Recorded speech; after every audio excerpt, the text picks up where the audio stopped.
finally tonight hitting a high note. More and more of us are getting together to sing. Amateur choirs are the new big thing. The BBC's John Hess swapped his political notebook for a musical score to try it out for himself. The Albert Hall, Nottingham, and an anniversary performance is about to start. Tickets are hard to get. If you were waiting to buy tickets because we're currently sold out, please if you can do on that side. But this is no ordinary concert, and this is no ordinary choir.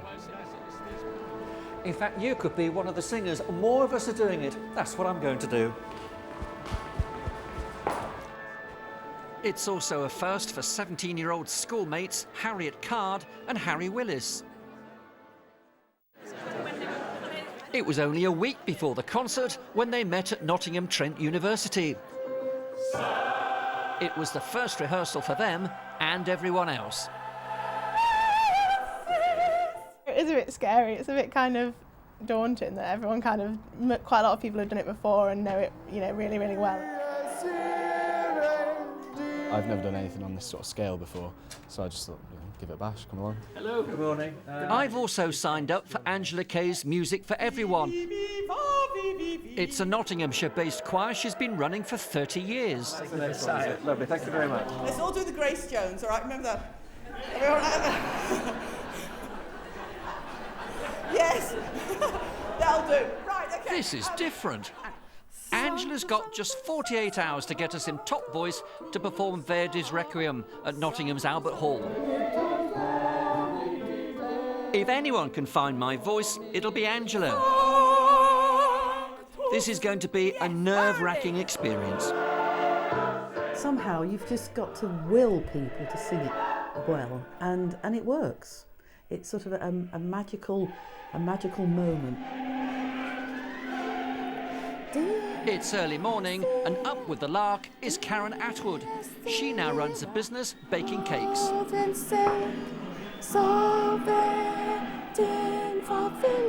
For this former computer manager, the choir singing helped ease her through a big career change.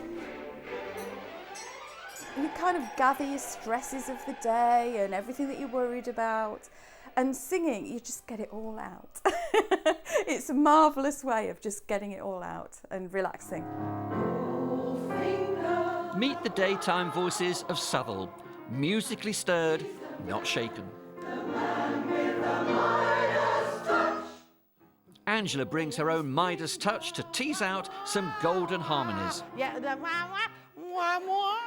You're meant to be muted trumpets. That's what it says, isn't it? This is one of several groups she runs. You haven't got the tune then. This gives them a bit of confidence, then they think, I fancy singing with a big choir with an orchestra. One thing is that we don't have to have an audition before we come here, so everyone's really welcome. It's just good finding out that you can sing. No auditions, no pressure. That's Angela's philosophy. And then the violins go... At Angela's home near Newark, she records musical notes onto CD. In come the sopranos and everyone else. Her next big choir project is a concert performance of Verdi's monster of a work, his Requiem. 30 years after the first concert, 300 singers taking part now get sent a CD. By sending out the rehearsal CDs and the score beforehand and all the other bits and pieces, publicity, get a bit of excitement going, then what we find is that people do prepare, they listen to it at home. At home, I'm giving Angela's distance learning musical tips a go.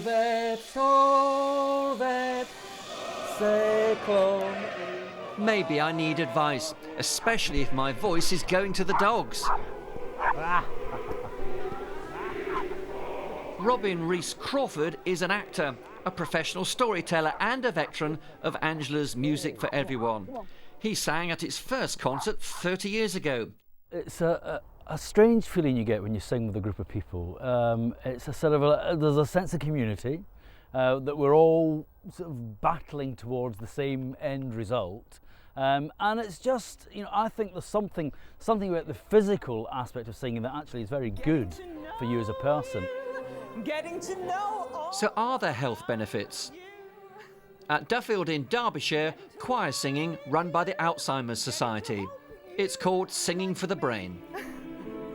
As the brain deteriorates and the progression of the dementia occurs, but the one thing that does seem to remain intact is emotion.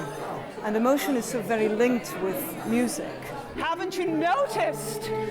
Suddenly I'm bright and breezy. So it can be transformative to not just the person with dementia, but to their friends and family and carers that see another side of the person with dementia. Bum, bum. There you go. That's a good one to begin with. At Nottingham Trent University, the first rehearsal. There's just a week to go. Harriet and Harry make a cautious start.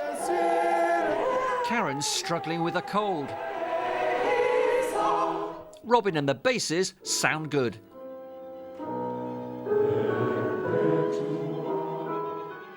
It's always a worrying time when they first come in, you know, will they have done the preparation? Do they know at least how it's meant to go? The Victoria Rooms in Bristol, and James Lowe, one of Angela's discoveries, is rehearsing the city's Sinfonia Orchestra. Oh, there's a button on the last note, isn't there? Ba, ba, ba. Angela, I think, you know, she spots talent, she spots people who are around, and she saw me. And a few months later, I got a phone call inviting me to come and play in, you know, the back of the violas for one of her big orchestral choir concerts.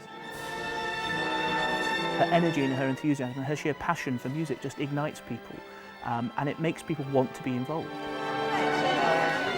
Nottingham's Albert Hall. The concert is about to begin. The choir members aren't the only ones with nerves. This is my big moment too. Will we be in tune? So Karen, how's your voice? It's great, John. It's back. I'm raring to go. Will we keep up with the orchestra? Watch Angela like a hawk, because there's lots of changes of mood, lots of changes of tempo. This is it. Could anything go wrong? You can't be a conductor and be a pessimist. You've got to think that it's going to work. Many a time I have stood downstairs in the Albert Hall and thought, why am I doing this? This is really scary stuff.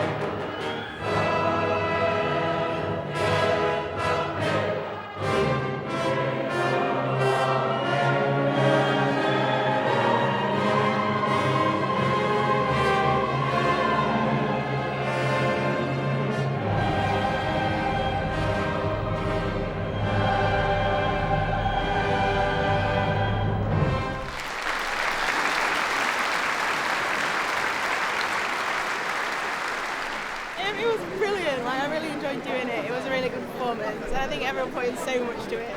Another one? Well, there's the Messiah next, isn't there? Robin, how's the voice? Well, it's as you can hear, it's gone a little bit. I think I must have been straining a little bit too much there. I love that bit where the audience hear the really loud Dear Zero from the adverts for the first time. They sit up straight. Fantastic. Congratulations, Angela. Oh, thank you, John. And you were wonderful, of course. You were wonderful too. Oh, how kind. How did it sound to you? Oh, fantastic. Very tight, very powerful and musical. That's what I liked about it. Lots of ebbing and flowing, loud bits, soft bits. No, it's great. From scratch to performance in 48 hours, it's been Angela Kay's approach for 30 years, and it sounds pretty good.